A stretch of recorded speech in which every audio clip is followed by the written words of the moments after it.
Nadie notará si no vienes, me dijo mi hijo antes de Navidad. Esas palabras me atravesaron el alma como cuchillos benditos. Hoy, yo voy a contarte algo que nunca pensé que contaría.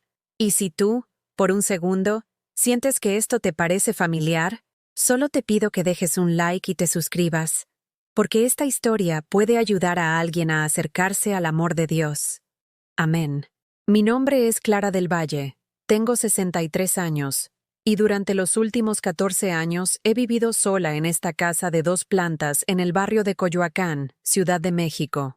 Una casa que construí ladrillo a ladrillo con mi difunto esposo Raúl, donde crié a mis 3 hijos con el sudor de mi frente y las rodillas gastadas de tanto arrodillarme a orar por ellos.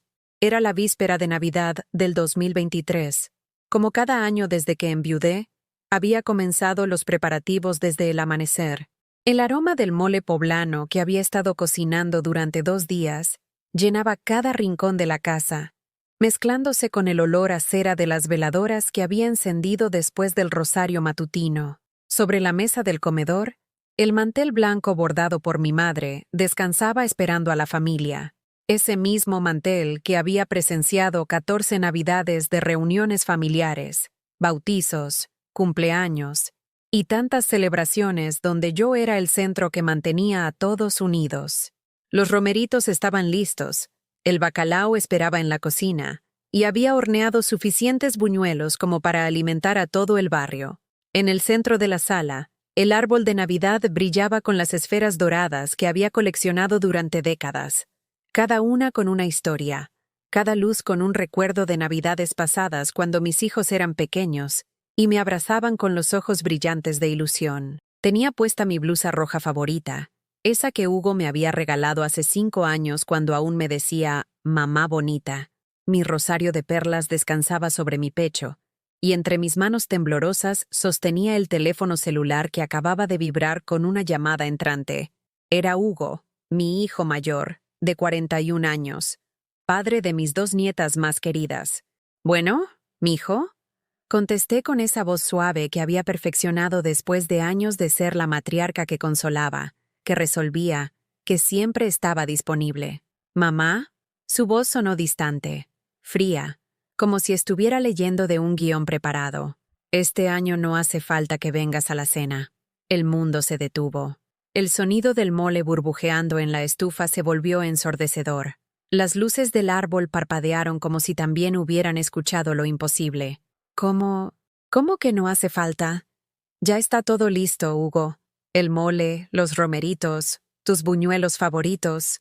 Mi voz se quebró ligeramente, pero mantuve la compostura que una madre cristiana debe mantener siempre. Es que, mira, mamá, las niñas ya están grandes, y Sofía dice que con tus oraciones todo el tiempo espantas el ambiente navideño. Ya sabes cómo es. Muy religiosa para los niños. Cada palabra caía sobre mi corazón como pedradas. ¿Espantar el ambiente? ¿Por rezar? ¿Por agradecer a Dios por la comida? ¿Por enseñarles a mis nietas que existe algo más grande que los regalos bajo el árbol? ¿El ambiente? ¿Desde cuándo orar espanta, Hugo? ¿Desde cuándo dar gracias a Dios por estar juntos es malo?, pregunté, sintiendo cómo mi voz temblaba entre la incredulidad y el dolor. Ay, mamá. No lo hagas más difícil de lo que ya es. La verdad es que nadie notará si no vienes. Será más relajado para todos. Esas palabras. Nadie notará si no vienes. Me senté pesadamente en la silla de la cocina, esa silla donde había pasado miles de madrugadas preparando lonches para la escuela, donde había llorado en silencio cuando Raúl murió, donde había rezado el rosario completo cada noche, pidiendo por la salud y felicidad de mis hijos. La misma silla donde ahora me desplomaba, escuchando a mi propio hijo decirme que mi presencia era irrelevante. ¿Así me hablas, Hugo? ¿Después de criarte solo cuando tu papá se fue al cielo? ¿Después de trabajar doble turno en la tienda de don Esteban para que tú pudieras estudiar? ¿Después de vender mis aretes de oro para pagarte la universidad?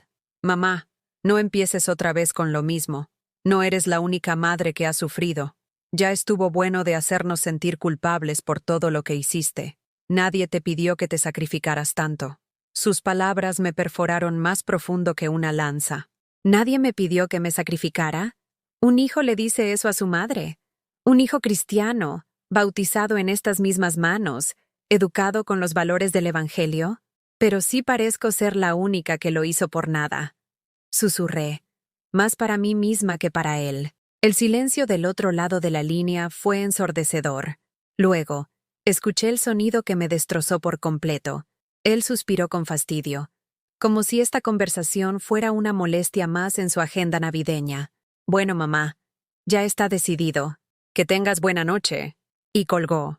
Me quedé sosteniendo el teléfono contra mi oído, escuchando el tono de línea muerta como si fuera el sonido de mi propia alma quebrándose. Las luces del árbol seguían parpadeando, pero ahora cada destello me lastimaba los ojos. La casa, que minutos antes olía a hogar y tradición, ahora se sentía vacía y fría, como un mausoleo decorado para una celebración que nunca llegaría. Caminé lentamente hacia la sala, mis pasos resonando en el silencio que Hugo había dejado tras su llamada. Me detuve frente al árbol de Navidad y, una por una, comencé a apagar cada luz. Primero las del centro, luego las de arriba, después las de los costados. Con cada luz que se extinguía, sentía como si estuviera apagando un pedazo de mi corazón, un fragmento de la esperanza que había construido durante décadas de ser la madre que siempre decía sí, que siempre perdonaba, que siempre estaba disponible. Cuando la última luz se apagó, me quedé parada en la oscuridad de mi propia sala, rodeada por el aroma del mole que ya nadie vendría a comer y el silencio que mis oraciones ya no iban a llenar. Fui cuarto por cuarto, apagando cada foco, cada veladora, cada rastro de la celebración que había preparado con tanto amor. En mi habitación, me senté en la cama donde había pasado tantas noches en vela cuidando a mis hijos enfermos, y allí, en mis manos temblorosas, sostuve las llaves de la casa familiar. Esa casa que había construido con Raúl, que había limpiado sola por 14 años, que había prestado para cumpleaños, bautizos, primeras comuniones. Esa casa que había sido el refugio de mis hijos cuando necesitaban dinero, comida, cuidado para sus propios hijos. Esa casa era mía. Y fue en ese momento, sentada en la oscuridad total de mi habitación, con el rosario entre mis dedos y las llaves presionadas contra mi pecho, que tomé una decisión que cambiaría todo para siempre. Si yo ya no era bienvenida en sus vidas, entonces ellos tampoco serían bienvenidos en la mía. Nadie notaría si yo no venía, pero todos iban a notar cuando yo ya no estuviera disponible. El día que decidí apagar las luces de mi casa, fue el día que decidí encender las luces de mi propia vida. Y Dios, que nunca me había abandonado, estaba a punto de mostrarme que a veces, para encontrar la luz verdadera, primero hay que tener el valor de caminar en la oscuridad. Lo que más duele no es el rechazo de hoy, es recordar todo lo que hice cuando nadie más hacía nada, cuando era la única que se quedaba despierta rezando mientras ellos dormían en paz. Esa noche, después de apagar todas las luces, me senté en la cocina con una taza de té de manzanilla y dejé que los recuerdos vinieran como oleadas, cada uno más doloroso que el anterior, cada uno una evidencia de cuánto había dado y cuán poco había recibido a cambio. Tenía 23 años cuando nació Hugo. Raúl trabajaba en la construcción, ganando apenas lo suficiente para el alquiler de nuestro cuartito en la colonia Doctores. Yo cosía vestidos por las noches para ganar unos pesos extra, con Hugo dormido en mis brazos mientras la máquina de coser cantaba su canción metálica hasta el amanecer. Mis dedos sangraban de tanto pincharse con las agujas, pero cada peso que ganaba era un peso menos de preocupación para mi esposo. Cuando Hugo cumplió 3 años, llegó Irene. Y 2 años después, Daniel. 3 niños en menos de 5 años. Y Raúl comenzó a beber. No mucho al principio, solo una cerveza después del trabajo, luego 2. Después llegaba tambaleándose a las 2 de la madrugada, gritando que la vida era muy dura, que no podía mantener a tantas bocas. Fue entonces cuando comencé a vender tamales en la puerta de la primaria Benito Juárez. Me levantaba a las 4 de la mañana para preparar la masa, hervir los chiles, cocinar el guisado. A las 6 ya estaba parada en la esquina con mi olla humeante, sonriendo a las mamás que compraban desayunos para sus hijos. Muchas me veían con lástima, otras con desprecio. Pobrecita Clara, escuchaba susurrar. 3 niños y un marido borracho. Pero yo no me sentía pobrecita. Me sentía bendecida por Dios por tener fuerzas para trabajar, por tener manos que podían cocinar, por tener fe suficiente para creer que todo esto tenía un propósito divino. Las madrugadas de aquellos años están grabadas en mi alma como fotografías borrosas pero llenas de amor. Hugo, de 5 años, ayudándome a cargar la olla hasta la esquina. Irene, apenas caminando, aferrada a mi falda mientras yo servía tamales. Daniel, mi bebé, durmiendo en el rebozo que cargaba cruzado en el pecho. Los 3 dependían de mí para todo: comida, ropa limpia, cariño, palabras de aliento cuando se enfermaban. Y por las noches, cuando por fin llegaba a casa después de vender hasta el último tamal, los bañaba uno por uno en la pequeña tina de peltre que teníamos en el patio. Los vestía con pijamas que yo misma había cosido con retazos de tela, y nos arrodillábamos juntos frente al pequeño altar que había improvisado en la sala. Ángel de mi guarda, dulce compañía. Rezábamos juntos, sus vocecitas inocentes mezclándose con la mía. No me desampares ni de noche ni de día. Y yo añadía mis propias súplicas silenciosas. Virgen de Guadalupe, dame fuerzas para mañana. Cristo Jesús, protege a mis hijos. Que Raúl encuentre trabajo estable, que alcance el dinero para los medicamentos. Cuando Hugo tenía 8 años, Raúl murió en un accidente de construcción. Una viga mal asegurada, dijeron los compañeros. Instantáneo, sin sufrimiento. Pero para mí, el sufrimiento apenas comenzaba.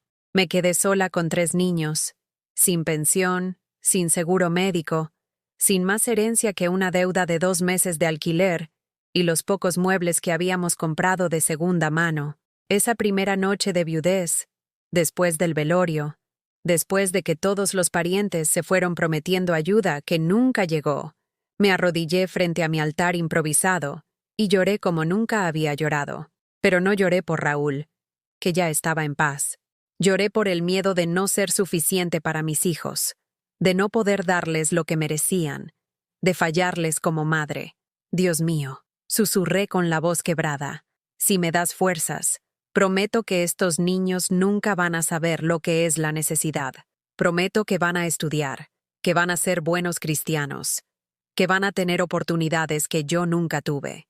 Y Dios me escuchó, o al menos eso creí durante muchos años. Comencé a trabajar en la tienda de abarrotes de don Esteban, desde las 6 de la mañana hasta las 10 de la noche. Los niños se iban solos a la escuela, hacían solos la tarea, se cuidaban entre ellos. Hugo, siendo el mayor, se convirtió en un pequeño papá para sus hermanos. Irene aprendió a hacer quesadillas a los 9 años. Daniel, el más pequeño, desarrolló esa independencia prematura que tienen los niños que crecen demasiado rápido. Pero los domingos eran nuestros. Después de misa en la parroquia de San José, cocinábamos juntos, jugábamos, leíamos la Biblia. Les enseñé a recitar los salmos, a encontrar consuelo en las palabras de Jesús, a agradecer por lo poco que teníamos, en lugar de lamentarnos por lo mucho que nos faltaba. El Señor es mi pastor, nada me faltará. Recitábamos juntos mientras pelábamos papas para el caldo de pollo del domingo. En lugares de delicados pastos me hará descansar. Junto a aguas de reposo me pastoreará. Cuando Hugo quiso estudiar ingeniería, vendí mis aretes de oro que había heredado de mi abuela. Cuando Irene necesitó uniformes para la secundaria, trabajé turnos dobles en la tienda. Cuando Daniel se enfermó de neumonía y necesitó medicamentos caros, pedí prestado dinero que tardé 2 años en pagar. Nunca les dije no a nada que fuera para su educación o su bienestar. Nunca les hice sentir que eran una carga. Nunca les reproché mis sacrificios. Al contrario, cada peso que gastaba en ellos lo veía como una inversión en el plan que Dios tenía para nuestras vidas. Trabajé limpiando casas los fines de semana cuando Hugo entró a la universidad. Me levantaba a las 5 de la mañana para ir a casa de la señora Mercedes en Las Lomas, donde me pasaba 8 horas tallando pisos de mármol y limpiando baños de personas que ganaban en un mes lo que yo ganaba en un año.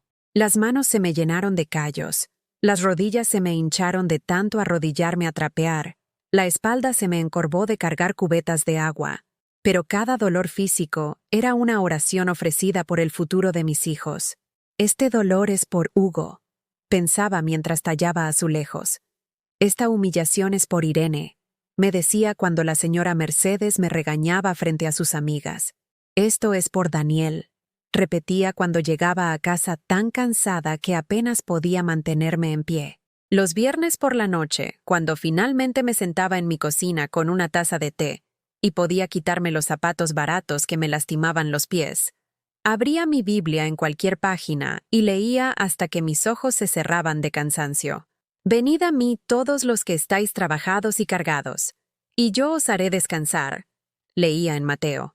Y yo le creía a Jesús. Creía que todo este sacrificio tendría sentido, que algún día mis hijos me verían con orgullo, que entenderían que cada lágrima derramada había sido por amor. Durante 20 años, mantuve esa fe. Durante 20 años, creí que estaba construyendo una familia unida por el amor de Dios y el respeto mutuo.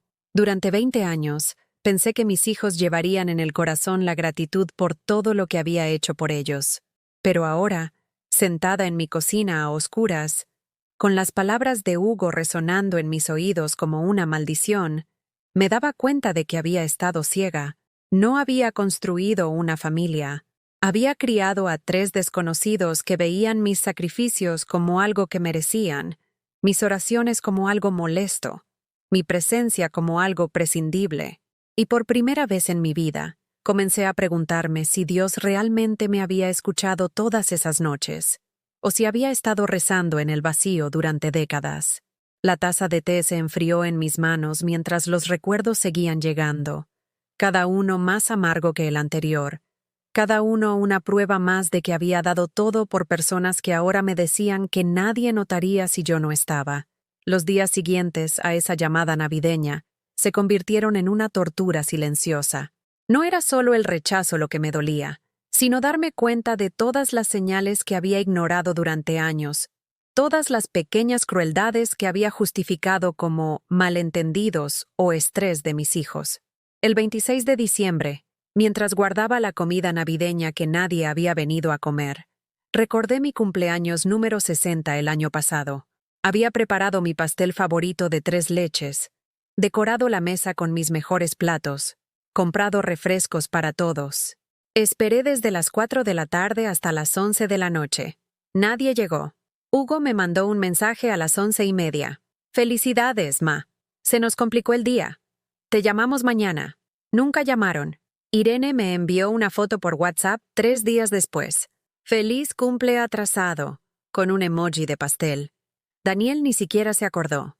Esa noche de mi cumpleaños, me senté sola frente a mi pastel intacto y canté Las Mañanitas para mí misma, con lágrimas cayendo sobre las 60 velas que había comprado con tanto cariño. Después, apagué las velas una por una, pidiendo a Dios que me diera fuerzas para no sentirme tan olvidada. Tal vez están muy ocupados, me dije. Tal vez Dios me está enseñando a ser más independiente. Pero ahora, guardando tamales navideños en el refrigerador, me daba cuenta de que no había sido olvido. Había sido desinterés. Había sido la confirmación de que mi presencia en sus vidas se había vuelto prescindible. La semana pasada había ido a misa de 7 en la parroquia de San José, como cada domingo desde hace 15 años. Me senté en la tercera banca, mi lugar de siempre, con mi mantilla azul y mi rosario de perlas. Después de la misa, mientras saludaba al padre González, vi a Sofía, la esposa de Hugo, con mis nietas comprando paletas en el puesto de afuera. «¡Sofía!», le grité con alegría, acercándome para abrazar a Camila y Lucía, mis nietas de 8 y 6 años. «¡Qué sorpresa verlas aquí!». Sofía me miró con esa sonrisa forzada que había perfeccionado durante los últimos años, esa que decía, «Tengo que ser educada, pero preferiría estar en cualquier otro lugar». «Ah, hola Clara. Sí, pasábamos por aquí». «¡Abuelita!», gritó Camila, corriendo hacia mí. Pero Sofía la detuvo del brazo. «Camila, ya vamos tarde. Tenemos que irnos». «Pero, ¿no podemos platicar un ratito?», pregunté, ansiosa por pasar tiempo con mis nietas que cada vez veía menos. «Podríamos ir por un helado», Yo invito. La verdad es que tenemos muchas cosas que hacer, respondió Sofía, ya jalando a las niñas hacia el carro. Otro día será. Camila me volteó a ver por encima del hombro mientras su mamá la arrastraba, con esa mirada confundida de los niños que no entienden por qué los adultos son tan complicados. Le mandé un beso volado y ella me sonrió, pero ya estaba demasiado lejos. Me quedé parada en la banqueta, viendo cómo se alejaban en su camioneta nueva, esa que Hugo había comprado hace 2 meses pero que nunca había venido a mostrarme. Otras abuelitas de la iglesia me vieron ahí parada, sola, y algunas me dirigieron esas miradas de lástima que duelen más que los insultos directos. Esa tarde, cuando llegué a casa, le marqué a Hugo. «Bueno, hijo, vi a Sofía y a las niñas en la iglesia. ¿Por qué no me dijiste que iban a estar cerca? Podríamos haber ido juntos a misa». Hugo suspiró, como si mi pregunta fuera una molestia enorme. «Mamá, no tienes que saber todo lo que hacemos. Además, tú rezas muy alto, y las niñas se aburren con tantas oraciones». «¿Rezo muy alto? Hijo, estoy agradeciendo a Dios». «Sí, mamá, ya sé que agradeces, pero no todo el mundo tiene que escuchar tu conversación con Dios». Sus palabras me cayeron como agua helada. ¿Mi conversación con Dios molestaba? ¿Dar gracias por la comida, por la salud, por estar juntos era algo vergonzoso? Pero, mijo, así me enseñaste tú de niño. Siempre rezábamos juntos. Era diferente, mamá. Éramos niños. Ahora las cosas han cambiado. ¿Cambiado? ¿Cuándo había cambiado agradecer a Dios? ¿Cuándo se había vuelto anticuado enseñar valores cristianos a los nietos? Hace 3 meses, Daniel había venido a casa con una cara de preocupación que conocía muy bien. Era la misma expresión que ponía de niño cuando había roto algo y sabía que tenía que confesar. «Mamá, necesito pedirte un favor». «Dime, hijo. Lo que necesites». «¿Me podrías prestar 5,000 pesos? Se me juntaron varias cosas y ando un poco apretado». 5,000 pesos. Casi la mitad de mi pensión.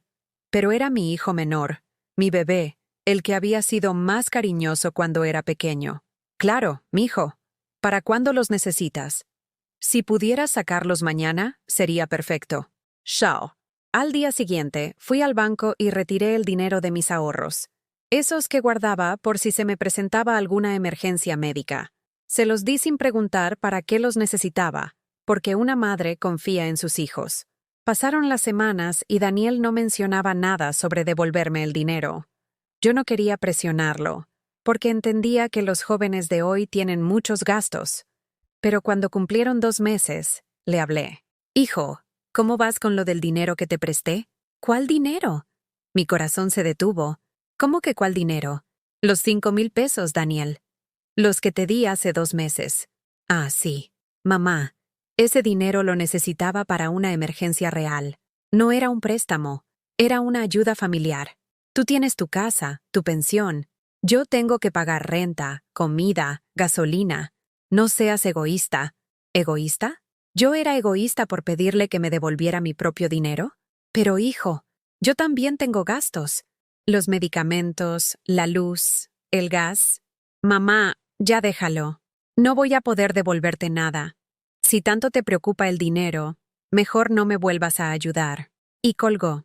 Me quedé sosteniendo el teléfono, sintiendo como si me hubieran abofeteado.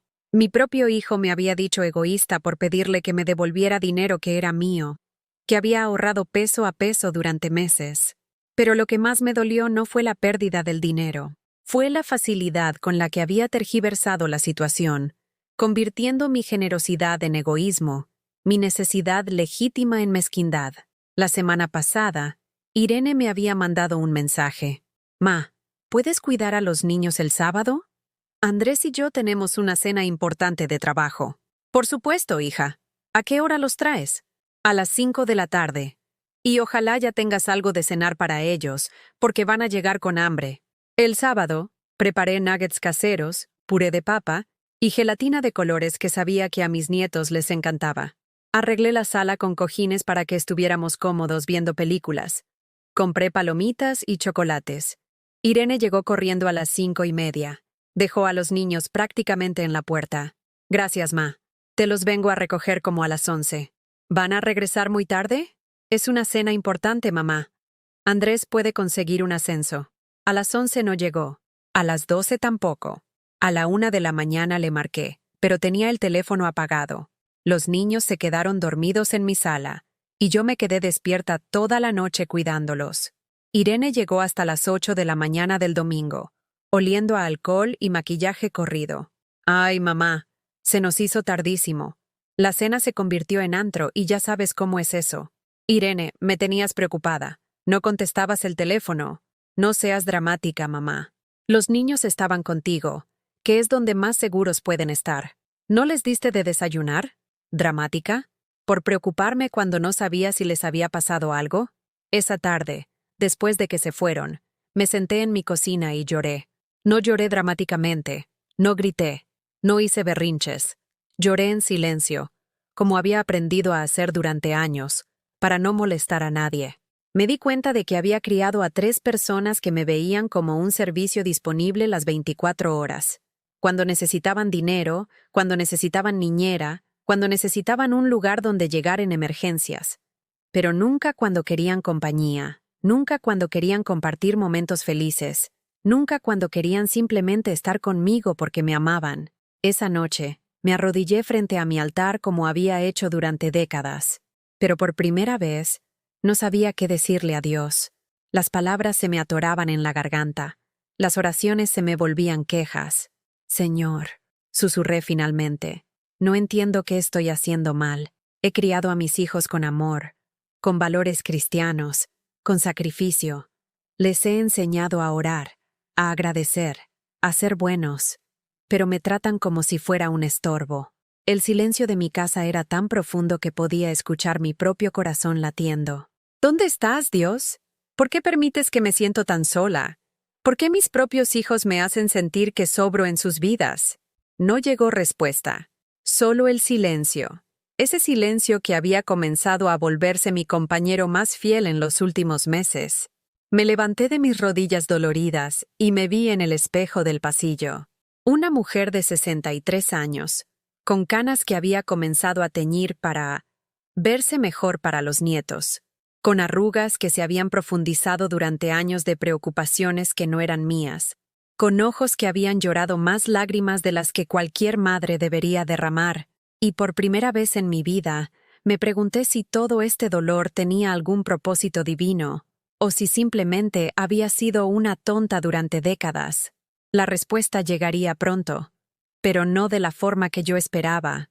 El 28 de diciembre, 3 días después de esa llamada navideña que partió mi mundo en dos, comenzaron los mensajes, no de disculpas o explicaciones, sino de algo mucho peor, justificaciones. El primero llegó de Irene a las 11 de la mañana, mientras yo estaba sentada en mi cocina, mirando la comida navideña que se echaba a perder en el refrigerador. Ma, Hugo me contó lo que pasó. No te pongas dramática. Es solo una cena, no es para tanto. Además, este año quisimos hacer algo más íntimo, solo nosotros con los niños. ¿Dramática? ¿Sentirse herida por ser excluida de la Navidad familiar era ser dramática? ¿Y qué significaba más íntimo? ¿Acaso yo, que los había criado, que había sido el centro de todas las celebraciones durante décadas, ahora era una extraña que estorbaba la intimidad familiar? No respondí inmediatamente. Me quedé mirando el mensaje durante una hora completa, leyéndolo una y otra vez, tratando de encontrar aunque fuera una pizca de remordimiento o cariño. No había nada. A las 2 de la tarde, Daniel me marcó. Su voz sonaba molesta, como si él fuera el ofendido. Mamá, ¿qué onda? Hugo dice que te enojaste porque no fuiste a la cena. ¿En serio vas a hacer drama por eso? No estoy haciendo drama, Daniel. Estoy dolida. Ay, mamá, ya estás muy grande para esos berrinches. Además, siempre es lo mismo contigo, que si rezan mucho, que si hablan de Dios todo el tiempo, que si critican cuando los niños usan el celular. ¿Ya cansaste con eso? ¿Berrinches? ¿Yo hacía berrinches por querer estar con mi familia en Navidad? ¿Por agradecer a Dios por la comida? ¿Por sugerir que los niños dejaran un momento los videojuegos para platicar? Daniel, yo solo quiero estar con ustedes. No entiendo qué hice mal. No hiciste nada malo, mamá. Pero tampoco hiciste nada particularmente bien. Eres normal, como cualquier mamá. No sé por qué esperas que te tratemos como si fueras especial. Sus palabras me cortaron más profundo que cualquier insulto directo. Normal, como cualquier mamá. Después de vender mis joyas para sus estudios, de trabajar doble turno para sus gastos, de sacrificar cualquier posibilidad de rehacer mi vida amorosa para dedicarme completamente a ellos. Hijo, pero yo sí los traté a ustedes como especiales. Siempre fueron mi prioridad. Exacto.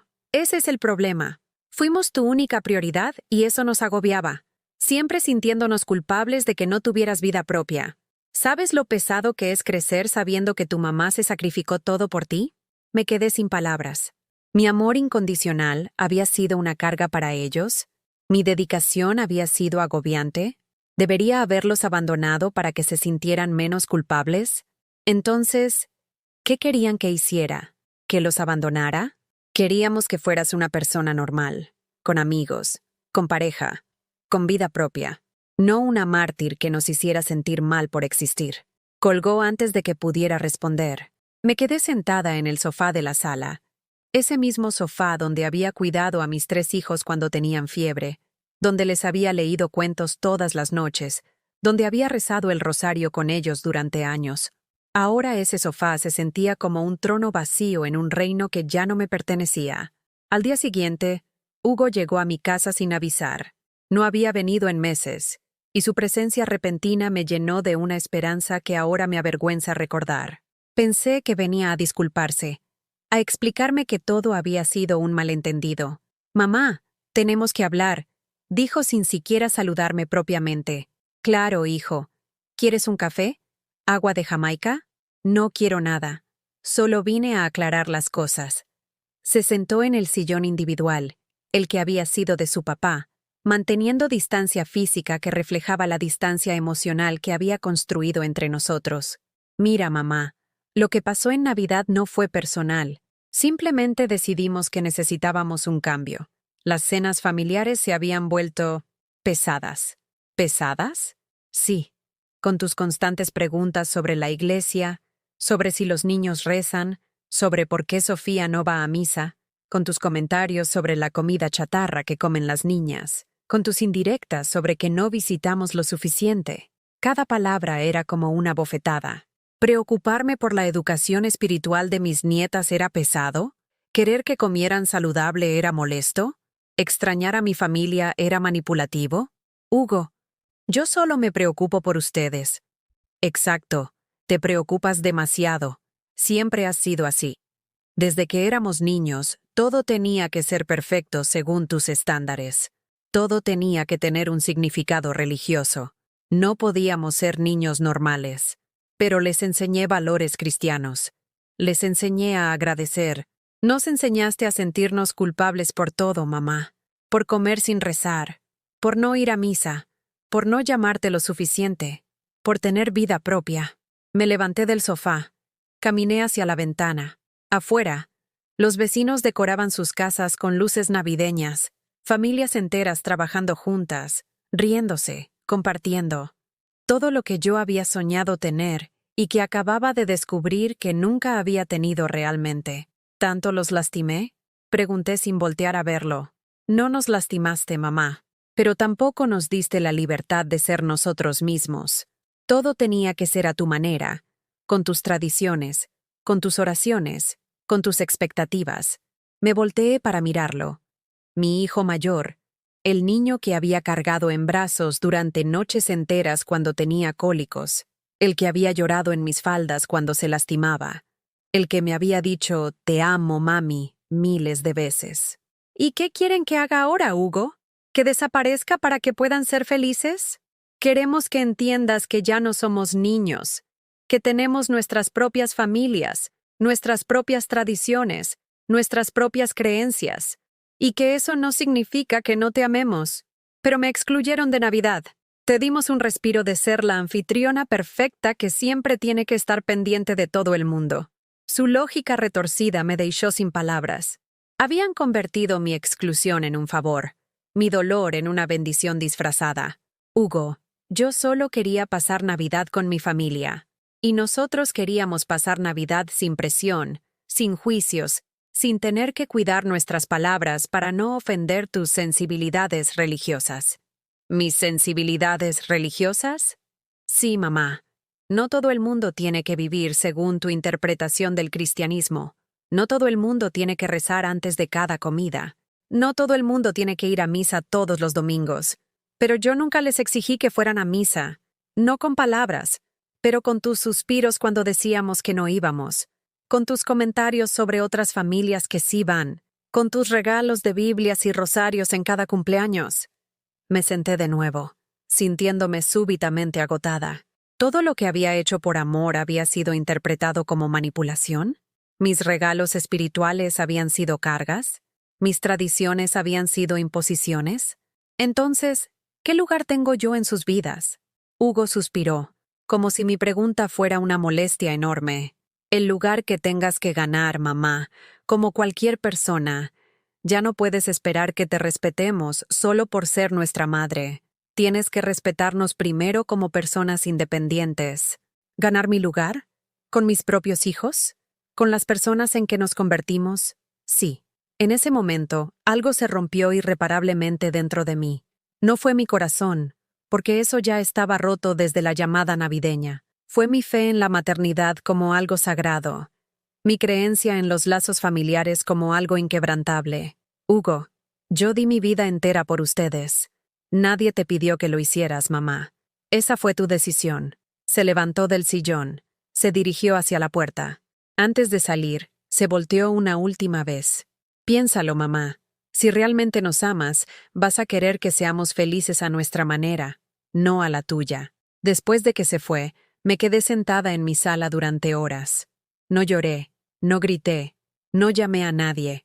Solo me quedé ahí, procesando la magnitud de lo que acababa de descubrir. Mis hijos no me veían como una madre que había sacrificado todo por amor. Me veían como una mujer que había elegido ser mártir y que ahora esperaba recompensas por decisiones que nadie le había pedido que tomara. No veían mis oraciones como expresiones de fe, sino como imposiciones religiosas. No veían mis tradiciones como regalos culturales, sino como cadenas ancestrales. No veían mi preocupación como amor, sino como control disfrazado. Y lo más doloroso, no veían mi dolor actual como legítimo, sino como drama manipulativo. Esa noche, por primera vez en décadas, no recé antes de dormir. Me acosté en mi cama, mirando el techo, preguntándome si todo lo que había creído sobre la maternidad, sobre el amor incondicional, sobre el respeto a los padres, había sido una mentira que me había dicho a mí misma para soportar años de sacrificio que nadie había valorado. Y por primera vez en mi vida, comencé a preguntarme si mis hijos tenían razón, si realmente yo había sido el problema todo este tiempo. Desperté el 2 de enero con una claridad que no había sentido en años. No fue una revelación dramática, ni una voz celestial. Fue algo mucho más simple y poderoso. El silencio total de mi teléfono durante 5 días completos. 5 días sin mensajes pidiendo favores. 5 días sin llamadas de emergencias que resultaban ser caprichos. 5 días sin que nadie me necesitara para nada. Y por primera vez, en lugar de sentirme abandonada, me sentí libre. Me levanté. Preparé mi café con calma, sin prisa por atender a nadie más. Me senté en mi cocina, mirando por la ventana el jardín que había descuidado durante meses por estar siempre disponible para otros. Y tomé la primera decisión consciente de mi nueva vida. Busqué en mi buró la libreta donde había anotado todos los préstamos que había hecho durante los últimos 3 años. 5,000 pesos a Daniel, 3,000 a Irene para los uniformes escolares, 2,000 a Hugo cuando se le descompuso el carro, otros 4,000 a Irene para la fiesta de 15 años de su hija, 1,500 a Daniel para una emergencia que nunca especificó. En total, 15,500 pesos, más de 8 meses de mi pensión completa. Dinero que había salido de mis ahorros para medicamentos, de lo que guardaba para emergencias médicas, de los pesos que apartaba soñando con algún día poder viajar a conocer la Basílica de Guadalupe en una peregrinación organizada. Tomé mi teléfono y escribí 3 mensajes idénticos. Hijo A. Revisando mis finanzas para el nuevo año, necesito que me paguen lo que me deben. Daniel, $6,500. Irene, $7,000. Hugo, $2,000. Tienen hasta el 15 de enero para depositar. Gracias. Presioné enviar en los 3 mensajes antes de que mi corazón de madre pudiera arrepentirse. Las respuestas llegaron en menos de 1 hora. Daniel, ¿en serio, mamá? ¿Ahora sí te urge el dinero? Pensé que ese dinero era una ayuda familiar, no un préstamo con intereses. Irene, Ma, estás siendo muy materialista. Además, yo pensé que era un regalo para tu nieta. Hugo, mamá, esto es muy poco cristiano de tu parte. ¿No que los padres dan sin esperar nada a cambio? Leí los 3 mensajes, y por primera vez en décadas, me reí. Me reí de la audacia, de la desfachatez, de la manera tan perfecta en que habían confirmado todo lo que acababa de entender sobre nuestra relación. Respondí con otro mensaje idéntico para los 3. El dinero prestado se regresa. El dinero regalado se especifica como regalo al momento de darlo. Ninguno de estos fueron regalos. 15 de enero, y apagué mi teléfono. Esa tarde, por primera vez en años, cociné algo solo para mí. No un guisado grande esperando que alguien llegara a acompañarme. No comida extra por si acaso venían los nietos. Preparé exactamente una porción de sopa de tortilla. Me senté en mi comedor con mi plato favorito, el de flores azules que había sido de mi mamá, y comí en silencio absoluto. No prendí la televisión para escuchar voces. No puse música para llenar el vacío. Comí en el silencio de mi propia compañía, y por primera vez en años, ese silencio me supo a paz. Después de comer, hice algo que no había hecho en décadas. Saqué mi Biblia y la abrí, no para buscar consuelo en el dolor, sino para buscar orientación en la libertad. La página se abrió en Eclesiástico 3:12-13. Hijo mío, ampara a tu padre en la vejez, no lo entristezcas durante su vida. Aunque su mente falle, sé comprensivo. No lo desprecies cuando tú estés en tu pleno vigor. Por un momento, la culpa familiar regresó. ¿Estaba siendo una mala madre al pedirles que me pagaran? ¿Estaba siendo poco cristiana al establecer límites? Pero seguí leyendo, y encontré Lucas 14:28. ¿Quién de ustedes, queriendo edificar una torre, no se sienta primero a calcular los gastos, a ver si tiene lo que necesita para acabarla? Y más adelante, Mateo 10:14. Y si alguno no los recibe ni escucha sus palabras, al salir de aquella casa o ciudad, sacudan el polvo de sus pies. Cerré la Biblia con una comprensión nueva. Dios no me estaba pidiendo que me dejara maltratar en nombre del amor. Cristo mismo había establecido límites. Había confrontado a quienes lo usaban. Había dicho que no cuando era necesario. El 15 de enero llegó y pasó sin un solo depósito. Esa noche, tomé la segunda decisión de mi nueva vida. Cambié mi número de teléfono. Fui a la compañía telefónica y solicité una línea nueva. Cuando la empleada me preguntó si quería conservar mis contactos, le dije que no, que empezaba de cero. ¿Está segura, señora? Es raro que alguien de su edad quiera cambiar todos sus contactos. Estoy completamente segura, hija. A veces hay que empezar de nuevo. Le di mi nuevo número solo a 3 personas. Mi médico, mi vecina doña Carmen y el padre González de la parroquia. Esa noche dormí más profundo que en meses. No había teléfono que pudiera sonar con emergencias inventadas. No había mensajes que me hicieran sentir culpable. No había manera de que me encontraran cuando necesitaran algo, pero no cuando necesitaran amarme. 3 días después, llegó Hugo a mi casa. No tocó el timbre. Usó las llaves que tenía desde que era adolescente. Lo escuché entrar mientras yo estaba en el jardín, regando las plantas que había comenzado a cuidar con nuevo interés. ¡Mamá!, gritó desde la sala. ¿Por qué no contestas el teléfono? Hemos estado llamándote 3 días. Entré a la casa limpiándome las manos en el delantal. Hugo estaba parado en medio de mi sala con cara de indignación, como si yo hubiera cometido un crimen. Cambié mi número. Le dije con una calma que me sorprendió a mí misma.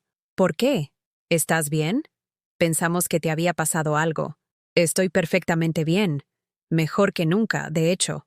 Mamá, ¿qué te pasa? ¿Por qué estás actuando tan raro? Primero lo del dinero. Ahora esto. Me senté en mi sillón favorito, el que antes evitaba usar porque siempre esperaba que llegaran visitas.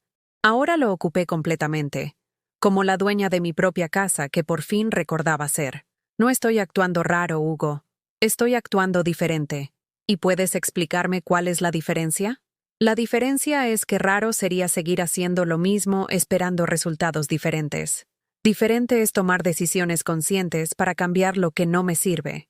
Hugo se sentó en el sofá, pero en la orilla, como si mi nueva actitud lo pusiera nervioso.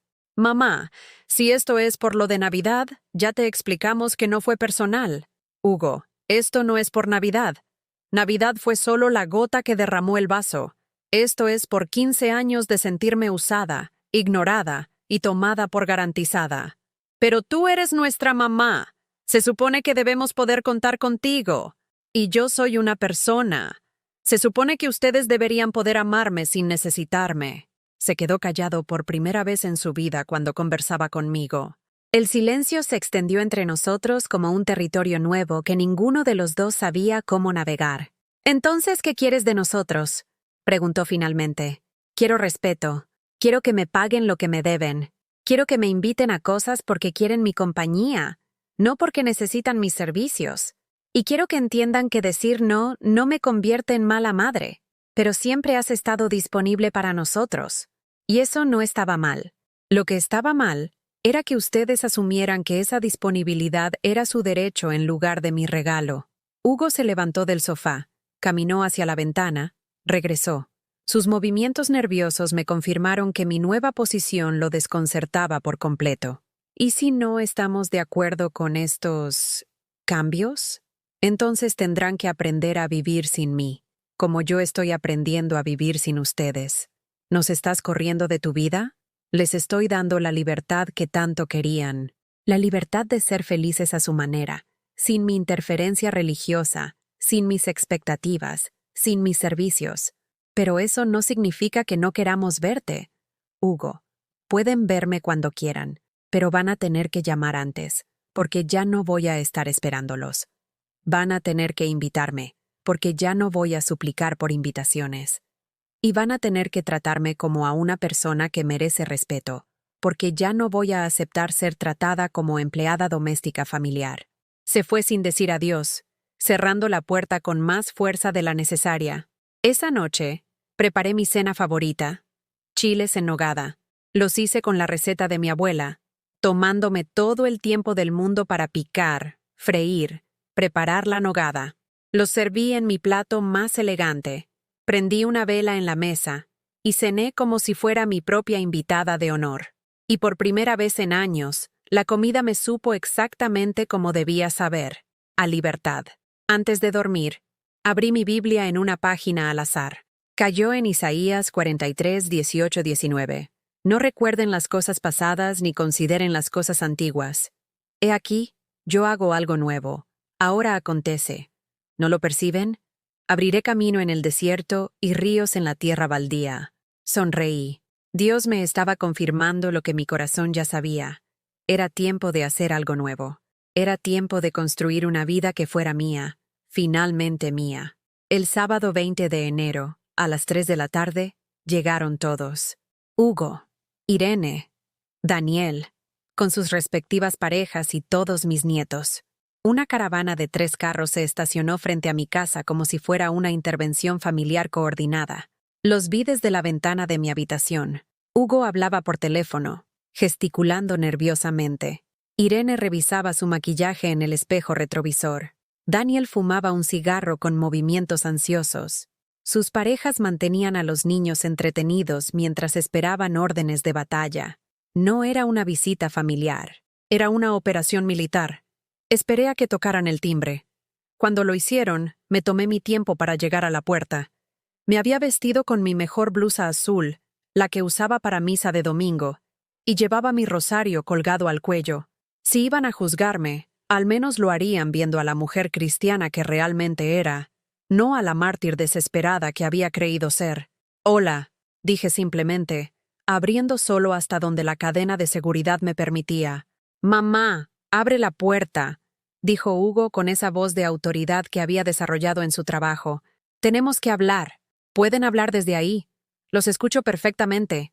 Clara, no seas ridícula, gritó Sofía, su esposa, desde atrás.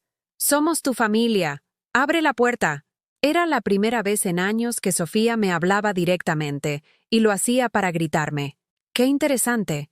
Mi familia me respeta. Ustedes pueden empezar por pedirme permiso para entrar a mi casa. Se miraron entre ellos como si yo hubiera perdido la cabeza. Daniel se adelantó. Mamá, ¿qué te pasa? ¿Por qué estás actuando como loca? No estoy loca, Daniel. Estoy despierta. ¿Van a pedirme permiso para entrar o se van a quedar ahí parados? Hubo un murmullo entre ellos. Finalmente Irene habló. Mamá, ¿podemos pasar, por favor? Queremos platicar contigo. Gracias por preguntar. Sí, pueden pasar. Quité la cadena y abrí la puerta completamente. Entraron como una invasión silenciosa, ocupando mi sala como si fuera territorio conquistado. Los niños corrieron directamente a la cocina buscando galletas o dulces, como siempre habían hecho, pero esta vez regresaron con las manos vacías y caras confundidas. Abuela, ¿no tienes galletas? Preguntó Camila, mi nieta de 8 años. No, mi amor. Ya no tengo galletas para visitas inesperadas. Sofía me lanzó una mirada de reproche, como si negarle galletas a los niños fuera un acto de crueldad imperdonable. Me senté en mi sillón individual, el que antes reservaba para visitas especiales. Los demás se acomodaron en el sofá y las sillas restantes, pero había algo diferente en la dinámica. Por primera vez, yo ocupaba el lugar de poder en mi propia casa. Bueno, dijo Hugo, claramente elegido como portavoz. Estamos aquí porque estamos preocupados por ti. ¡Qué considerados! ¿Cuál es su preocupación? Tu comportamiento reciente. Lo del dinero, cambiar tu número, rechazar nuestras visitas. No he rechazado ninguna visita. Ustedes nunca me visitaban antes, así que no hay nada que rechazar. Mamá, veníamos todo el tiempo, protestó Irene. Venían cuando necesitaban algo. Eso no es una visita, es un servicio a domicilio.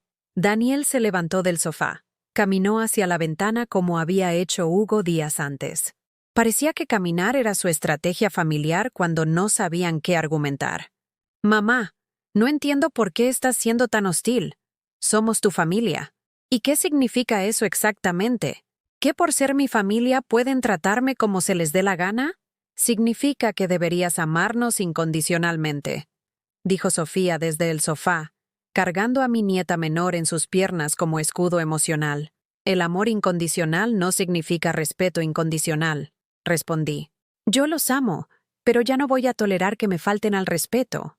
¿Cómo te hemos faltado al respeto?, preguntó Hugo, genuinamente confundido. Saqué de mi bolso una libreta pequeña donde había estado anotando incidentes durante las últimas semanas. La había preparado específicamente para este momento. ¿Quieren ejemplos? El 15 de diciembre. Daniel me pidió que cuidara a sus hijos y llegó 5 horas tarde. El 22 de diciembre, Irene me pidió dinero prestado urgente para después comprar zapatos nuevos. El 24 de diciembre, Hugo me excluyó de la cena navideña familiar. ¿Sigo? Mamá, esas son situaciones normales entre familia, protestó Irene. No, hija. Situaciones normales serían si yo también pudiera llegar tarde, si yo también pudiera pedirles dinero, si yo también pudiera excluirlos cuando no me convengan. Pero tú eres la mamá, gritó Daniel, perdiendo la paciencia. Se supone que das sin recibir. Se supone que doy amor y recibo amor. No se supone que doy servicios y recibo desprecios. Andrés, el esposo de Irene, habló por primera vez. Clara, creo que estás exagerando. Todos los hijos aprovechan a sus padres de vez en cuando. Me dirigí directamente a él, con una calma que me sorprendió. Andrés, ¿tú le hablas así a tu madre? Bueno, no, pero... ¿Le pides dinero prestado sin intención de pagárselo? No, pero es diferente. ¿La excluyes de las celebraciones familiares? ¿No? Entonces no me vengas a decir que esto es normal. Si no se lo harías a tu madre, no deberían hacérmelo a mí. El silencio que siguió fue tenso y prolongado. Los niños habían dejado de jugar y nos miraban con esa intuición que tienen los pequeños para detectar cuando los adultos están en conflicto serio. Irene rompió el silencio. Mamá, si tuvieras pareja, si tuvieras amigos, si tuvieras vida social, no estarías tan pendiente de nosotros. Irene, durante 30 años puse mi vida social en pausa para criarlos y cuidarlos. Cuando ustedes eran pequeños, me decían que era la mejor mamá del mundo porque estaba siempre disponible. Ahora que son adultos, me critican por esa misma disponibilidad. Es que ya no la necesitamos así, dijo Hugo. Exacto. Ya no me necesitan, pero tampoco me respetan. Y esa combinación es inaceptable. ¿Entonces qué quieres?, preguntó Daniel, regresando a sentarse con evidente frustración. Quiero que me traten como a cualquier persona que respetan, que me llamen antes de venir, que me paguen lo que me deben, que me incluyan en planes porque quieren mi compañía, no por obligación, que agradezcan lo que hago por ustedes en lugar de darlo por hecho. ¿Y si no estamos dispuestos a cambiar?, preguntó Hugo con tono desafiante. Esta era la pregunta que había estado esperando, la pregunta para la cual había estado preparándome espiritualmente durante semanas. Me levanté de mi sillón, caminé hasta el pequeño altar que tenía en el rincón de la sala, tomé mi Biblia y regresé a mi lugar. En Mateo 10:14, Jesús les dice a sus discípulos: «Y si alguno no los recibe ni escucha sus palabras, al salir de aquella casa o ciudad, sacudan el polvo de sus pies». Abrí la Biblia en la página marcada y leí en voz alta: «No piensen que he venido a traer paz a la tierra. No vine a traer paz, sino espada, porque he venido a poner en contra al hijo contra su padre, a la hija contra su madre. Los enemigos del hombre serán los de su propia casa». Cerré la Biblia y los miré uno por uno. Cristo mismo nos enseñó que a veces es necesario establecer límites, incluso con la familia. Si ustedes no están dispuestos a tratarme con respeto, entonces tendrán que aprender a vivir sin mí. ¿Nos estás amenazando?, preguntó Sofía con indignación. No los estoy amenazando. Les estoy explicando las consecuencias naturales de sus decisiones. Si eligen seguir faltándome al respeto, yo elijo proteger mi paz mental y espiritual. Pero nosotros somos tus hijos, susurró Irene, por primera vez con la voz quebrada. Y yo soy su madre, pero ser madre no significa ser mártir. Ser hijos no significa tener carta blanca para herir a quien los ama. Me puse de pie nuevamente, caminé hacia la puerta y la abrí. Los perdono por todo lo que ha pasado. Los amo profundamente. Y precisamente porque los amo, no voy a seguir permitiendo que me traten mal. Pueden irse a pensar qué tipo de relación quieren tener conmigo. Se levantaron lentamente, con movimientos confundidos y resentidos. Los niños fueron los últimos en moverse, mirándome con esos ojos grandes que no entendían por qué la abuela ya no los consentía como antes. Hugo se detuvo en la puerta. «Mamá, esto no es lo que Dios querría. Hugo, Dios quiere que me ame a mí misma como amo a otros. Durante décadas me olvidé de la primera parte. ¿Y si decidimos no cambiar? Entonces habrán decidido que prefieren tener razón a tener madre presente en sus vidas». Se fueron sin despedirse, sin abrazar, sin la dramática reconciliación que probablemente esperaban provocar con su visita coordinada. Cerré la puerta, puse la cadena de seguridad y me quedé parada en mi sala, respirando el aire que por primera vez en décadas se sentía completamente mío. Esa noche, preparé sopa de lima, mi platillo favorito que nunca cocinaba porque a ellos no les gustaba. Comí despacio, saboreando cada cucharada, saboreando más aún el silencio que ya no se sentía vacío, sino lleno de posibilidades. Antes de dormir, abrí mi Biblia y leí Salmos 27:10. Aunque mi padre y mi madre me abandonen, el Señor me recibirá en sus brazos. Por primera vez entendí que el versículo no hablaba solo de padres que abandonan hijos, sino también de hijos que abandonan padres, y que en ambos casos, Dios permanece fiel. Me dormí en paz, sabiendo que había dicho mi verdad con amor pero sin concesiones, y que finalmente, después de 63 años, había comenzado a vivir para mí misma sin culpa. 3 semanas después de esa confrontación familiar, algo extraordinario comenzó a suceder en mi vida. No fue instantáneo, no fue mágico, pero fue real como la luz del amanecer que va llegando poco a poco hasta iluminar completamente el paisaje. Todo comenzó un martes por la mañana, cuando decidí hacer algo que no había hecho en décadas. Fui sola al mercado de Coyoacán, no a comprar para una familia, sino a comprar exactamente lo que yo quería comer. Caminé entre los puestos con una libertad que había olvidado que existía. No tenía que pensar en los gustos de nadie más, en las alergias de los nietos, en los caprichos dietéticos de las nueras. Por primera vez en 30 años, mi lista de compras era completamente mía. Compré chiles poblanos para hacer rajas con crema, solo porque me encantan. Compré manzanas rojas, las más caras, porque siempre había comprado las baratas para que alcanzara para todos. Compré queso Oaxaca del bueno, ese que antes reservaba solo para visitas especiales. En el puesto de Doña Esperanza, que me conocía desde hace años, me preguntó: ¿Y los tamales para los nietos, Clara? Hoy no, Doña Esperanza. Hoy solo compro para mí. Sonrió con una complicidad que me sorprendió. Ay, qué bueno, hija. Ya era hora de que te consintieran un poquito. Me estoy consintiendo yo misma, le respondí, y al decirlo sentí una alegría extraña, como si hubiera descubierto un superpoder secreto. De regreso a casa, en lugar de tomar el camión directo, decidí caminar por el parque. Era miércoles a las 11 de la mañana, una hora en que normalmente estaría limpiando la casa pensando en quién podría llegar de sorpresa. Pero ese día, simplemente me senté en una banca bajo un árbol y observé. Había ancianos jugando dominó, madres jóvenes empujando carriolas, estudiantes leyendo bajo la sombra, todo un mundo de personas viviendo sus vidas sin la urgencia constante de estar disponibles para otros. Y por primera vez, yo era una de ellas. Saqué mi rosario del bolso y comencé a rezar, pero no como antes. No rogando por problemas ajenos, no pidiendo paciencia para soportar maltratos, no suplicando que mis hijos me valoraran. Esta vez recé agradeciendo: Ave María Purísima, gracias por darme fuerzas para decir no. Gracias por enseñarme que amarme a mí misma no es pecado. Gracias por mostrarme que tu Hijo Jesús también estableció límites. Entre misterio y misterio, una señora mayor se sentó a mi lado. Tenía aproximadamente mi edad, vestía con elegancia sencilla y también llevaba un rosario en las manos.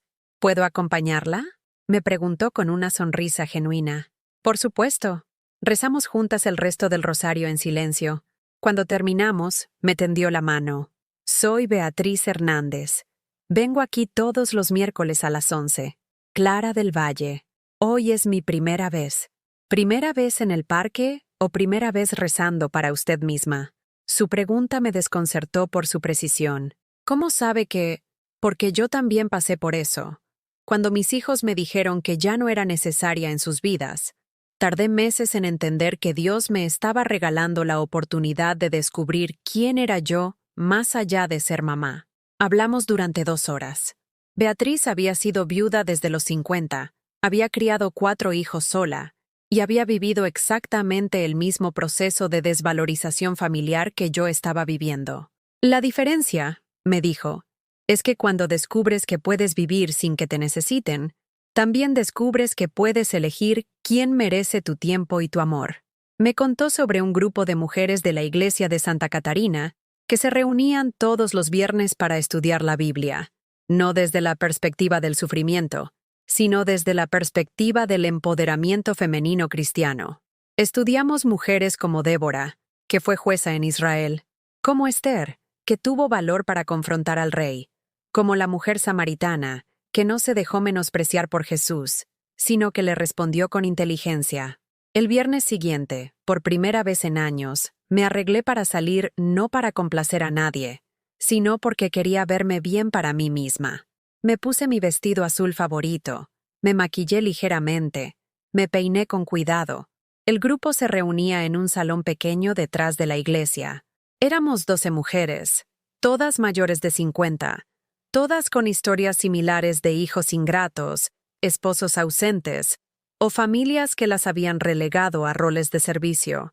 Pero lo que más me impresionó fue la energía del lugar. No había víctimas lamentándose. Había mujeres que habían encontrado su fuerza en la fe, que habían interpretado las Escrituras desde una perspectiva de dignidad personal. Hoy vamos a estudiar Proverbios 31, anunció Elena, la coordinadora del grupo. Pero no vamos a enfocarnos en la mujer virtuosa como sierva abnegada. Vamos a enfocarnos en la mujer virtuosa como empresaria, líder y persona de valor propio. Leyó el versículo 25. Fuerza y honor son su vestidura, y se ríe de lo porvenir. ¿Cuándo fue la última vez que se rieron de lo porvenir? Nos preguntó. ¿Cuándo fue la última vez que se vistieron de fuerza y honor en lugar de resignación y martirio? La pregunta me golpeó como un rayo. ¿Cuándo había sido la última vez que me había reído pensando en el futuro? Durante décadas, el futuro había sido una fuente de ansiedad. ¿Cómo iba a cuidar a mis hijos cuando envejeciera? ¿Quién se iba a hacer cargo de mí? ¿Cómo iba a sobrevivir siendo una carga para otros? Pero ahora, por primera vez, el futuro se veía como un territorio de posibilidades, en lugar de una lista de preocupaciones. Después de la reunión, Elena me invitó a tomar café. Me contó que el grupo no solo estudiaba la Biblia, sino que también organizaba actividades, excursiones a lugares santos, retiros espirituales, voluntariado en orfanatos. ¿Te interesaría ir con nosotras a Chalma el próximo mes? Es una peregrinación preciosa, y siempre regresamos renovadas espiritualmente. Chalma. Había soñado durante años con hacer esa peregrinación, pero siempre había alguna urgencia familiar que me lo impedía. Hugo necesitaba que cuidara a las niñas. Irene necesitaba ayuda con algún proyecto. Daniel necesitaba que le resolviera algún problema. Me encantaría. Respondí sin consultar con nadie, sin revisar calendarios ajenos, sin preguntar si alguien me necesitaría esos días. La sensación de tomar una decisión completamente personal fue embriagadora. 2 semanas después, estaba en un autobús rumbo a Chalma con 11 mujeres que, como yo, habían decidido que merecían aventuras propias. Durante el viaje, compartimos historias, cantamos canciones religiosas, reímos hasta que nos dolió el estómago. Cuando llegamos al santuario y vi la imagen del Señor de Chalma, lloré, pero no lloré de dolor o súplica, como había llorado tantas veces en mi parroquia local. Lloré de gratitud por haber encontrado la fuerza para llegar hasta ahí, por haber descubierto que podía ser devota sin ser mártir. Señor de Chalma, recé en silencio. Gracias por mostrarme que puedo amarte sirviendo a otros, pero también sirviéndome a mí misma. Gracias por enseñarme que cuidar mi bienestar no es egoísmo, sino responsabilidad. Esa noche, en el pequeño hotel donde nos hospedamos, Beatriz y yo hablamos hasta muy tarde. ¿Sabes qué es lo más hermoso de este proceso?, me dijo. Es que cuando dejas de mendigar amor, empiezas a atraer amor genuino. ¿Qué quieres decir? Que cuando tus hijos vean que ya no pueden manipularte, que ya no eres su empleada doméstica emocional, van a tener que decidir si realmente te aman o si solo amaban lo que hacías por ellos. ¿Y si deciden que no me aman? Entonces habrás descubierto una verdad dolorosa pero necesaria, y estarás libre para invertir tu amor en personas que sí lo valoren. Al día siguiente, durante la misa en el santuario, el padre habló sobre la parábola del hijo pródigo. Pero esta vez, en lugar de identificarme con el padre que espera y perdona, me identifiqué con el hermano mayor que había trabajado fielmente durante años y había sido tomado por garantizado. A veces, dijo el padre, el hermano mayor también necesita alejarse para que el padre aprecie su valor. Regresé de Chalma transformada, no dramáticamente, sino profundamente. Había probado la miel de la libertad espiritual, del compañerismo femenino, de la aventura personal. Cuando llegué a mi casa, había 3 mensajes en mi contestadora, 2 de empresas de servicios y 1 de Irene. Mamá, habla Irene. Solo quería saber cómo estás. No me has hablado en semanas. Por primera vez, el mensaje de uno de mis hijos no me generó ansiedad inmediata. No corrí al teléfono. No me sentí culpable por no haber estado disponible. Simplemente anoté en mi libreta que le regresaría la llamada cuando me sintiera preparada para hablar. Esa noche, preparé un altar nuevo en mi habitación, no solo con imágenes de santos y vírgenes, sino también con fotos de mi peregrinación a Chalma, con las tarjetas que me habían dado mis nuevas amigas del grupo bíblico, con flores que había comprado para mí misma. Gracias, Jesús. Recé. por enseñarme que seguirte no significa desaparecerme. Gracias por mostrarme que puedo amar profundamente sin perderme en el proceso. Gracias por estas mujeres que me han enseñado que la edad madura puede ser el comienzo de la mejor etapa de la vida. Me dormí esa noche sintiendo algo que no había experimentado en décadas. Emoción por el día siguiente. No porque fuera a resolver problemas de otros, sino porque iba a seguir construyendo una vida que fuera auténticamente mía. Y por primera vez en 63 años, entendí que Dios no me había puesto en la tierra para ser útil hasta el agotamiento, sino para ser feliz en su gloria. La libertad que había encontrado no era rebeldía contra mi fe, era el cumplimiento más perfecto de ella. 6 meses después de esa Navidad que cambió mi vida para siempre, estoy sentada en el jardín de mi casa, que ahora realmente se siente como mi casa, leyendo mi Biblia bajo la sombra del árbol de níspero que planté hace 15 años, y que finalmente está dando sus primeros frutos. Son las 9 de la mañana de un domingo de julio. En unas horas iré a misa de 11 en Santa Catarina, donde ahora soy parte del coro de señoras. Después almorzaré con mis amigas del grupo bíblico en casa de Elena, donde cada domingo preparamos comida para el albergue de mujeres en situación de calle. Mi teléfono, el nuevo número que solo conocen las personas que realmente importan en mi vida, vibra suavemente. Es un mensaje de Beatriz. Clara, ¿ya viste que abrieron inscripciones para el retiro espiritual en Tepoztlán? ¿Te animas? Sonrío mientras escribo mi respuesta. Por supuesto, ya tengo ganas de otra aventura. Aventura. Esa palabra que durante décadas estuvo ausente de mi vocabulario, ahora forma parte de mi rutina semanal. El mes pasado fuimos a la Basílica de Guadalupe, en una peregrinación organizada. Hace 15 días, visitamos las pirámides de Teotihuacán con un grupo de adultos mayores de la parroquia. La próxima semana, iremos al teatro a ver una obra sobre Santa Teresa de Ávila. Mi vida se ha llenado de colores que ni siquiera sabía que existían.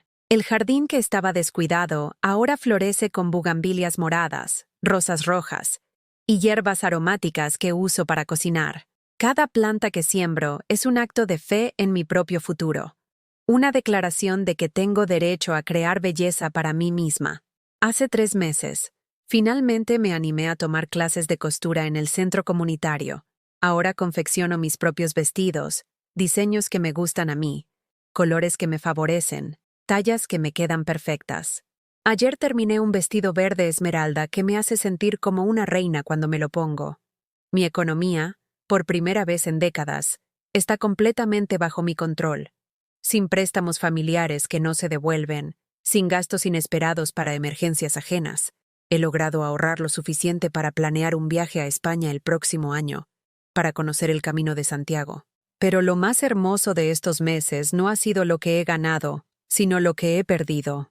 El miedo a estar sola, la ansiedad de no ser necesaria, la culpa de tener pensamientos propios, la vergüenza de ocupar espacio en el mundo. Escucho el portón abrirse. Por la ventana veo un carro familiar estacionándose frente a mi casa. Es Hugo, con Camila y Lucía, mis nietas. Solo él. Sin Sofía, sin la actitud defensiva que caracterizó nuestros últimos encuentros. No siento el pánico de antes, esa urgencia de correr a abrir la puerta, de fingir que todo está perfecto, de tener galletas preparadas por si acaso venían. Me termino el párrafo que estaba leyendo en Eclesiástico, guardo mi marcador y camino tranquilamente hacia la puerta. Toca el timbre y espera. Ya no usa sus llaves sin permiso. Hola, mamá, dice cuando abro la puerta. Su voz suena diferente, más suave, sin esa autoridad patriarcal que había desarrollado durante los últimos años. Hola, Hugo. Hola, mis amores. Saludo a mis nietas, que me sonríen con esa espontaneidad que solo tienen los niños. ¿Podemos pasar? Me gustaría platicar contigo. Por supuesto, pero avísame la próxima vez. ¿Sí? Los domingos por la mañana son mi tiempo de lectura. Entramos a la sala. Las niñas, ahora de 9 y 7 años, se quedan sorprendidas por los cambios. La casa sigue siendo la misma, pero hay algo diferente en el ambiente. Hay plantas nuevas, fotografías de mis viajes, artesanías que he comprado en mis excursiones, libros apilados en las mesas. «Abuela, tu casa se ve diferente», dice Camila. «Se ve más alegre», añade Lucía. Hugo se sienta en el sofá, pero esta vez espera a que yo me acomode primero. Es un detalle pequeño, pero significativo. «Mamá, vine a pedirte perdón». Las palabras flotan en el aire entre nosotros. No las había esperado, pero tampoco las necesitaba para mi paz interior. «Te escucho». Sofía y yo hemos estado yendo a terapia de pareja, y cuando le conté a la psicóloga sobre todo lo que pasó en Navidad, y después, me hizo ver cosas que no había entendido. Se detiene, mira a sus hijas que están explorando la casa con curiosidad. Me hizo entender que convertimos tu amor en algo que dábamos por hecho, que usamos tu disponibilidad sin valorarla, que fuimos unos hijos muy egoístas. ¿Y qué opina Sofía de esto? Está de acuerdo. Ella también quiere pedirte perdón, pero pensó que era mejor que viniera yo primero. Observo a mi hijo, este hombre de 42 años que sigue siendo mi niño en algún rincón de mi corazón, pero que ya no es mi responsabilidad emocional. Veo en sus ojos algo que no había visto en años. Respeto genuino. «Hugo, te perdono. Los perdono a todos. Pero necesito que entiendas que el perdón no significa que las cosas van a regresar a ser como antes. Lo entiendo. Y no quiero que regresen a ser como antes. ¿Qué quieres? Quiero conocerte, la persona en que te has convertido estos meses. Quiero que las niñas conozcan a su abuela real, no solo a la que siempre estaba sirviendo a todos». Camila se acerca con uno de mis libros de fotografías del viaje a Chalma. «Abuela, ¿quiénes son estas señoras?» «Son mis amigas, mi amor. Fuimos juntas a conocer un lugar muy bonito». «¿Tienes amigas?», pregunta Lucía con sorpresa genuina. Me río, porque su pregunta revela cuánto habían reducido mi identidad a la abuela que siempre está en casa esperando. «Sí, tengo muchas amigas. Y viajamos, y estudiamos, y nos divertimos mucho». Hugo me mira con una expresión que no había visto en años. Admiración. «Mamá, te ves diferente. Te ves feliz». «Estoy feliz, hijo. Por primera vez en muchos años, estoy viviendo mi vida para mí, no solo para otros». «¿Eso significa que ya no nos amas?». La pregunta sale con voz de niño asustado, no de hombre adulto. Por un momento, veo al pequeño Hugo que solía preguntarme si lo seguiría amando si se portaba mal. Los amo profundamente, pero ahora me amo a mí misma también. Y resulta que cuando una persona se ama a sí misma, puede amar a otros de manera más sana. ¿Podríamos empezar de nuevo? Podemos intentar construir una relación nueva, pero va a ser una relación entre adultos que se respetan mutuamente, no entre una madre que sirve y unos hijos que toman. Me parece justo. «Hugo, tengo planes hoy. Voy a misa y después almuerzo con mis amigas. Pero si quieren, pueden venir el próximo domingo. Avísame con tiempo para que pueda planear algo especial para las niñas». «¿El próximo domingo? ¿A qué hora te conviene?». La pregunta simple me llena de una satisfacción profunda. Por primera vez en décadas, alguien de mi familia está considerando mi horario, mis planes, mi conveniencia. «A las 3 de la tarde estaría perfecto». Se levantan para irse. Hugo me abraza, y es un abrazo diferente. No el abrazo rápido y obligatorio de quien cumple con un protocolo social. Es el abrazo de alguien que está genuinamente agradecido por estar siendo recibido en mi vida. «Mamá, una pregunta más. Dime, ¿Irene y Daniel han venido a verte?». «Daniel vino hace un mes. Me pidió perdón y me pagó todo lo que me debía». Irene sigue enojada. Dice que me convertí en una persona diferente y que no le gusta esta versión de mí. ¿Te duele? Me entristece que prefiera estar enojada a reconocer sus errores. Pero ya no me duele como antes, porque entendí que no puedo obligar a nadie a amarme de la manera que merezco. Después de que se van, regreso a mi jardín con una taza de té de manzanilla que preparo solo para mí, sin azúcar extra para visitas que podrían llegar. Miro mis plantas, mis flores, el árbol de níspero que está dando frutos después de tantos años de cuidado paciente. Y me doy cuenta de que mi vida se ha vuelto como este jardín. Ha necesitado poda, replantación, cuidado consciente, pero ahora está floreciendo de maneras que nunca imaginé posibles.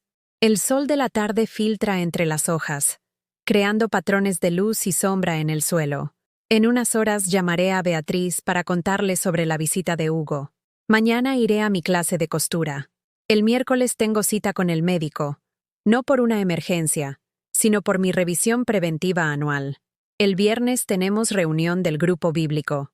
Mi agenda está llena, pero llena de cosas que elijo hacer, de personas que elijo ver, de actividades que nutren mi alma en lugar de agotarla. Abro mi Biblia en Isaías 43:19, el versículo que se ha convertido en mi favorito desde aquella noche de crisis. He aquí, yo hago algo nuevo, ahora acontece. ¿No lo perciben? Abriré camino en el desierto y ríos en la tierra baldía. Dios cumplió su promesa. Abrió caminos donde yo solo veía desierto. Hizo brotar ríos de alegría en la tierra baldía de mi corazón cansado. Y yo aprendí algo que ningún sermón me había enseñado, que amar a Dios incluye amarme a mí misma, que servir a otros no significa desaparecerme, que ser una buena cristiana no requiere ser una mártir silenciosa. El atardecer pinta el cielo de rosa y naranja.